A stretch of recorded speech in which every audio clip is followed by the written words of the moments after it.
आपकी आवाज को सुनने आ रही है प्रभात खबर इलेक्शन एक्सप्रेस। देखते रहिए प्रभात खबर इलेक्शन एक्सप्रेस। बिहार चुनाव से पहले बीजेपी ने आरजेडी को एक बड़ा झटका दिया है। पीएम मोदी के बिहार दौरे को लेकर विपक्ष हमलावर है और लगातार बयानबाजी की जा रही है। लालू यादव ने तो यहां तक कह दिया था कि पीएम मोदी नीतीश की राजनीति और जेडीयू का पिंडदान करने गया रहे हैं, मगर इन सबके बीच भारतीय जनता पार्टी ने मास्टर स्ट्रोक चल दिया है। ऐसे में इसका जवाब नरेंद्र मोदी ने बिना कुछ कहे दे दिया।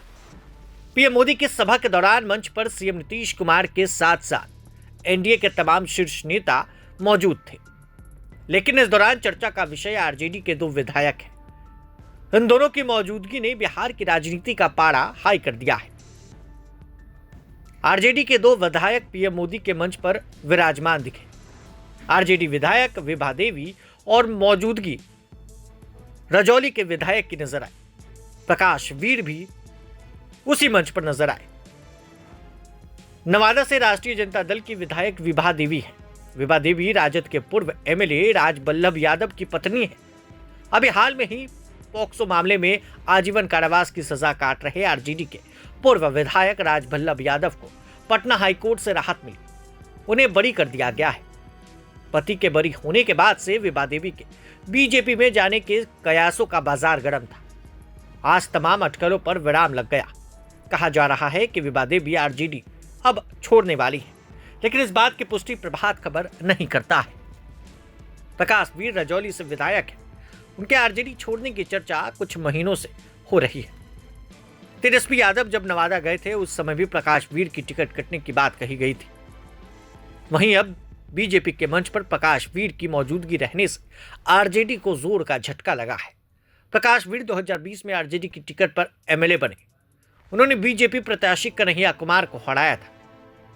पीएम मोदी के गया जी दौरे के पहले आरजेडी अध्यक्ष लालू यादव और तेजस्वी यादव ने पीएम मोदी और नीतीश कुमार पर सोशल मीडिया और एक्स के माध्यम से हमला बोला। नवादा लोकसभा सीट के अंतर्गत विधानसभा की 6 सीटें आती हैं। इनमें नवादा जिले से नवादा, हिसुआ, वारसिलीगंज, गोविंदपुर, रजौली और जबकि शेखपुरा जिले का बड़बीघा विधानसभा सीट शामिल है। इन सबके बीच चुनाव के पहले बीजेपी का एक बड़ा मास्टर स्ट्रोक चलने वाली है। ये तमाम कयास लगाए जा रहे हैं क्योंकि राजद के 2 विधायक एक साथ एक मंच पर नजर आए और साथ में सामने बीजेपी के तमाम शीर्ष नेतृत्व बिहार मौजूद रहे। प्रधानमंत्री के कार्यक्रम के दौरान ये तस्वीरें खूब वायरल हो रही हैं। जो वीडियो आप देख रहे हैं ये उसी वक्त का है। तमाम अपडेट्स के लिए बने रहे प्रभात खबर के साथ। आपका शुक्रिया। प्रभातखबर.com, विश्वास वही, रफ्तार नहीं।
आपकी आवाज को सुनने आ रही है प्रभात खबर इलेक्शन एक्सप्रेस। देखते रहिए Prabhat Khabar election express.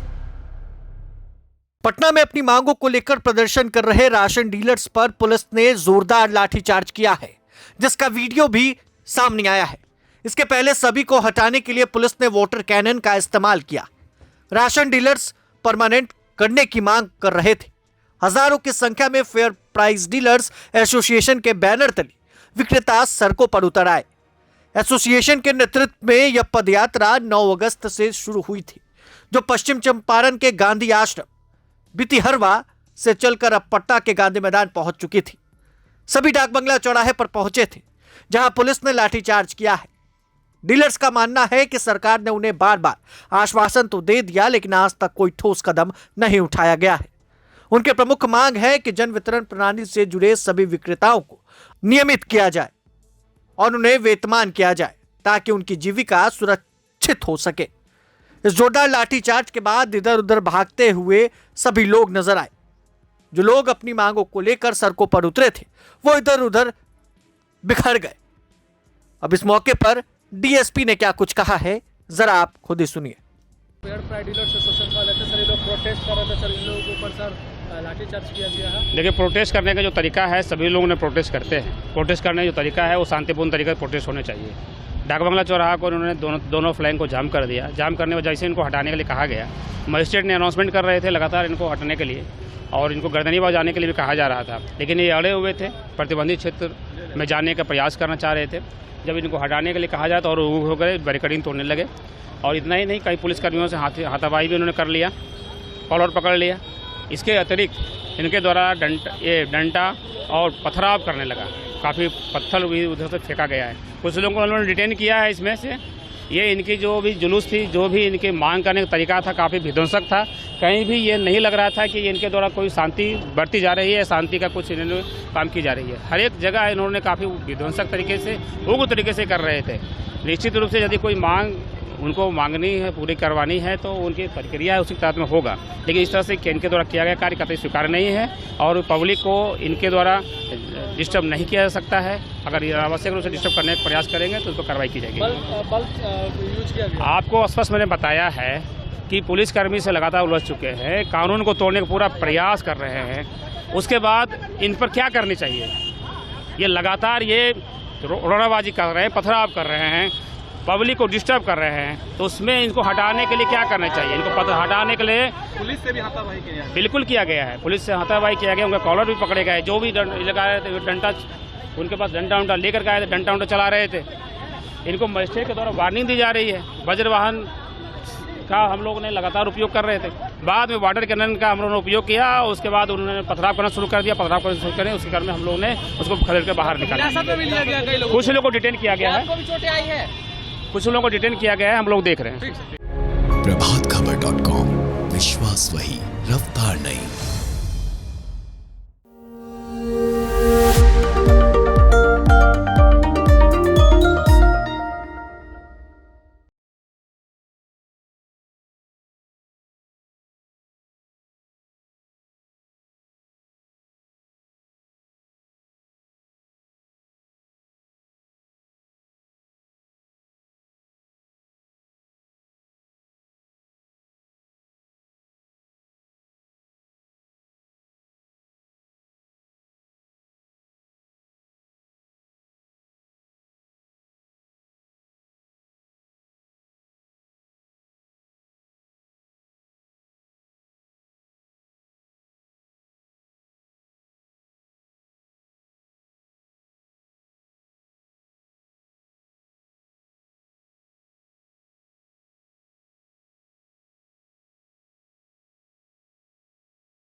Police प्रशासन जस्टिस